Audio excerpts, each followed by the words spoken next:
যোগ করো, সরল করো এবং মিশ্র ভগ্নাংশ আকারে লিখো।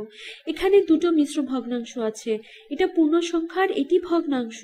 আমাদেরকে এই দুটোর যোগফল নির্ণয় করতে হবে, আর এটা দুভাবে করা যায়।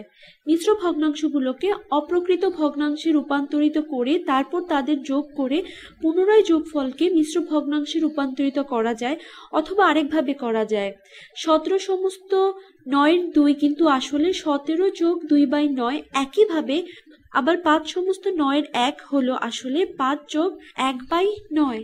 তাহলে 17 সমস্ত 9/2 যোগ 5 সমস্ত 1/9 হচ্ছে 17 যোগ 2/9 যোগ 5 যোগ 1/9 এর ঠিক সমান, অর্থাৎ দুটো বক্তব্যই সমান।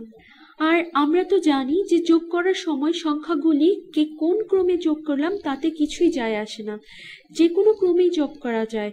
তাহলে এটাকে লেখা যায় 17 যোগ 5 যোগ 2/9 যোগ 1/9, অর্থাৎ 17 যোগ 5 হলো 22,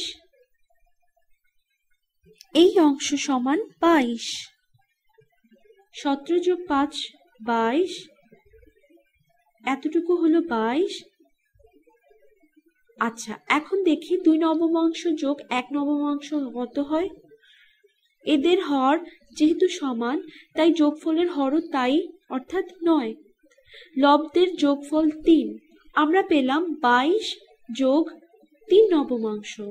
এবার এটা সরল করি, হরলব দুটি 3 দ্বারা বিভাজ্য, ভাগ করে দিলে পাই 1/3। 22 যোগ 1/3 আসলে 22 সমস্ত 3-এর একও বলা যায়।